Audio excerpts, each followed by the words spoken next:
Shanika, welcome to my channel, and in this video I will be talking about things you should know before you go natural. If you want to hear more about that, then keep on watching.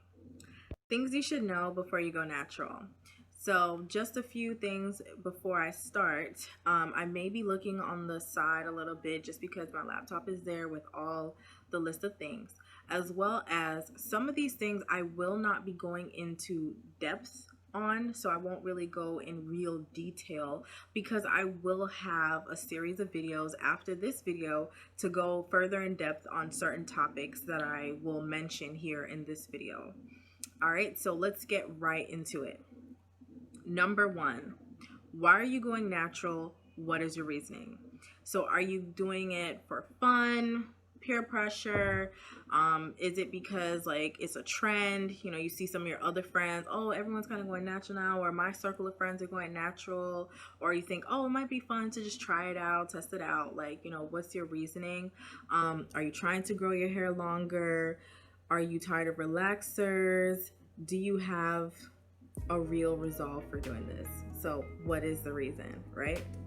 Okay, number two, there are 3 ways you can go natural. First, you can big chop. Second, you can transition, and you can, while you're transitioning, every 3 to 4 months, maybe you trim your hair, and then at some point when you feel ready, you can big chop if you want to. So let's say in my case, I was planning to transition for 2 years and then cut the rest of my hair off, but I ended up doing it 1 year and 4 months. But during that time while I was transitioning, every 3 to 4 months I would always get a trim. So, you know, and then after that, at 1 year and 4 months, I just felt like I was ready to do it, you know. So then I cut the rest of my permed ends off and became natural. The third way is you can transition, do it for the 3 to 4 months, like every 3 to 4 months trimming your hair, but you keep doing it until there's no permed hair left. So every 3 to 4 months you're going to be trimming until all the permed hair is gone. And you know, so you won't really have like how I did, like, oh, 1 year and 4 months or 2 years, whatever. Like, it's just until all the perm hair is gone. So that's the last, like the third option or way that you can do it. Third thing is gain knowledge and do your research. So this is really big and important. You know, learn about hair porosity, density, your pattern, your texture, learn about all of that. Learn about the terms used between natural, so you kind of know, like, when someone says LCO method, you're not like, what? Like, you know what they're talking about. You know what I mean? So you know what it stands for. And just for reference, LCO stands for liquid, cream, and oil, just in case you want us to know. So things like that, learning the terms, learn about techniques, so different techniques on how to style or do your hair. Learn about different things that can affect your hair, such as humidity, glycerin, sulfates. Learn about those things. So knowledge is power, and you want to learn about these different things because that would help you on your journey. It'll help you to understand some things better, and you know, it'll just be beneficial for you all around. So fourth thing, realistic expectations. Do not set yourself up for disappointment, and this is something that you definitely should do. So the way for you to kind of keep it realistic is looking at childhood pictures. For me, I was natural when I was younger, all the way through until 7th grade. 7th grade was when I got my first perm. So I did have some childhood pictures of how my hair was, but obviously my hair was never in a wash and go when I was a child, right? So I didn't really know how that pattern of my hair would look, you know what I'm saying? So I can understand that, yes, you may not know exactly what the pattern is going to look like, because obviously our parents never really, or I don't know, maybe your parents did, but mine never did those type of styles. Like, you see me Bubbles and the I Love You Jesus clips, you know, like those little fat twists and stuff. And I did like maybe an updo, had my hair back when I got to like 6th grade, 5th grade. Like sometimes I do updos. Like, basically you get what I'm saying. Like, I didn't have a twist out or a braid out, or I never did like I never did a wash and go. Obviously we did like king rows or cornrow, whatever you want to call it, but we did stuff like that. So basically braids. So yeah, it was like that, like the braids and the beads. Like, comment down below if you guys ever like had the bubbles and the I love you Jesus clips when you're younger, and also comment down below if you guys ever had, like, you know, you did your hair in a kangaroo style but you had the beads and you always like shaking the beads that you got in your head. Like, comment down below. I would love to know if some of you guys, like some of your parents, did that as well. But you know, basically you want to kind of look back at the pictures. You could see your texture, so you kind of know how your hair is gonna look like in terms of the texture. But the pattern you probably still won't really realistically know. But you know, another thing for realistic expectations is it's okay, like, so the hair crushes thing, like looking at different YouTubers and everything and seeing like how they do their hair and stuff, that's all great and everything. But and it's great to have hair crushes, like, oh, I would love my hair to be that thick and like that and everything. But again, you just want to keep it to admiration, admiring like someone else's hair and how they take care of it and how beautiful their hair is. Just keep it to admiration. I would say to follow different hair types. I did that. I followed different hair types. I kind of remembered what the texture of my hair would be. Like, I knew my hair wasn't like a silky, smoother texture. Like, I know it was like a different type of texture, so I didn't expect that. But in terms of if you've never seen your hair because you've been permed since you were very young, I would say to follow different types of textures and different channels, see how they do their hair, see the different pros and cons, the struggles they have with their hair, the good stuff that they have and they like with their hair. Just follow different people.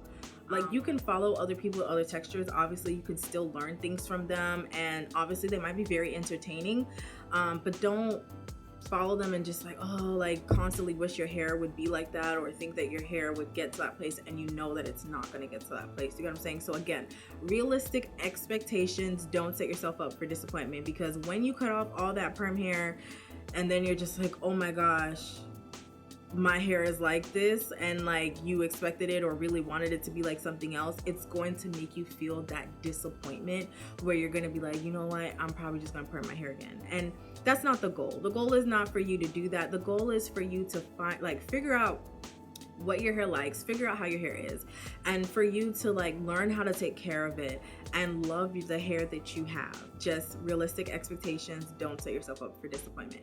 Moving on to number 5, and that is shrinkage. When your hair shrinks, that means it's healthy and it has elasticity, and that's what you want. You want your hair to, like, those are signs that it's healthy, right? And that means it's a good thing that your hair shrinks. Obviously a lot of people kind of talk about shrinkage and like, oh, my hair is shrinking, like, I just wanted to show some length for today, like, you know, all of this other stuff. And so you don't want to go into it thinking like, and not knowing about shrinkage. Shrinkage is on the list because that's something you should know. It just comes with the territory. It comes with natural hair, and the level of shrinkage you have is all different. And I think that may depend on genetics. Like, all levels of shrinkage is different. So you can have 25% shrinkage, you can have 50%, 60%, 70%, probably even 80%. There's a lot of people who have a lot of shrinkage. I've seen a lot of different natural hair, and it's just like, whoa, it blows your mind. But just so you know, basically, shrinkage is a factor. Shrinkage is something that happens. Yes, you can stretch your hair, do stretch styles. You can, what else can you do? You can straighten your hair every once in a while if you want to straighten it. But just be wary and be careful of heat damage, you know, and how much heat can your hair take? You know what I mean? So all of those things are things to think about. But just going in and thinking about, okay, I'm trying to go natural from being permed, or I'm, you know, however you are, you in the middle of transitioning or whatever, just know that shrinkage is just something that'll naturally happen, and that's something that comes with the territory. So don't expect that, like, if you have a lot of shrinkage and let's say your hair is at bra strap length, but your hair is shrinking all the way up to here, like, but you're at bra strap length all the way down here, like, that's a very good possibility. And then again, just use stretch styles if that's the case for you. If you train your mindset to know, hey, this is a part of natural hair, this is what it's gonna be, like, this is what happens, and you kind of know that before going in, I would say that that would help you for it to be something that is not irritating, something that is not annoying, but something that can also be fascinating. Because guess what? You can one day have your short hair or have your hair shrink, and it's short and it looks, you know, in this little short curly style, however you want to do it. Like if it's a wash and go, you let it shrink, or whatever you do, right? And then the next day you can go and straighten your hair, and like your hair all the way down is like, you can wear your hair, even though your hair is long, you can wear it short, you can wear it mid-level if you stretch it out a bit, or you can really straighten it and wear it the full length. So it can be something that's irritating, or it can be something that's fascinating, and it's up to you how you want to handle it and how do you want to deal with it, you know? So that's just information for you to know. Obviously, with all of this, do your own due diligence and look further into it. But that's that on shrinkage. We're going on to number 6.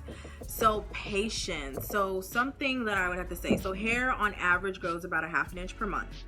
So taking that into account, you know, you just have to have the patience that your hair is going to grow. You know, let's say you're growing your hair out, you're getting tired of your hair, you don't see nothing or growing or whatever. You can put your hair in a protective style, and a protective style means basically a style where you are covering and protecting your ends of your hair. You're not having your hands in your hair as often, or redoing it and everything. You're just giving your hair a break, and that also means you still take care of your hair while it's in a protective style. I'll go further into that in a different video. Like if you had your hair in a protective style for 2 months, you hadn't been like looking at it or seeing it, whether you wear like a wig or you wearing something like this, then you're gonna see like, oh, like I can actually see that my hair grew, you know, once you take it out, because you're not constantly seeing it every day. You know, you gave yourself a break to kind of rejuvenate yourself. I don't have to deal with my hair like every week, you know, as well as, you know, if you still took care of your hair underneath, you gave your hair a break so that you're not always in it and touching it and doing all that stuff. Growth, like when we're constantly looking at our hair and seeing it all the time, sometimes you won't see that growth. You won't notice that it's growing, but it is growing, obviously. So there's where patience comes in. And as you guys have seen, or if you haven't, check out some of my previous videos. I mean, you may be new to my channel, but you know, if you see my previous videos, like you'll see my hair is fairly long, and that took me like, now this year in November 1st it's gonna be 4 years since I've cut off all the perm ends of my hair. But from me growing it from when I was permed, it's gonna be well, it's 5 years actually already, since July 29th. So let's just say this is like 5 years of growth, and then 4 years of me being fully natural. That took a lot of time. I mean, like my hair is fairly long. It's still it's the longest part. Let's say the longest parts are past mid-back. Like, so the longest parts in the back are past mid-back. You know, so it's taken some time. Like that's a long time. That's not a short period of time, you know. So that's where like patience comes in. You know, just have patience. Your hair is growing. You just have to do things to help optimize that growth and, you know, retain the length that you're getting. Do your research on that. I hope this video has helped you. Thank you so much for watching. Again, comment down below, subscribe, hit the notification bell so you won't miss out on my future videos. Like and share this video with others. I know this will be helpful for some people, so share this with your friends and family. Thanks again for watching, and I will see you in my next video.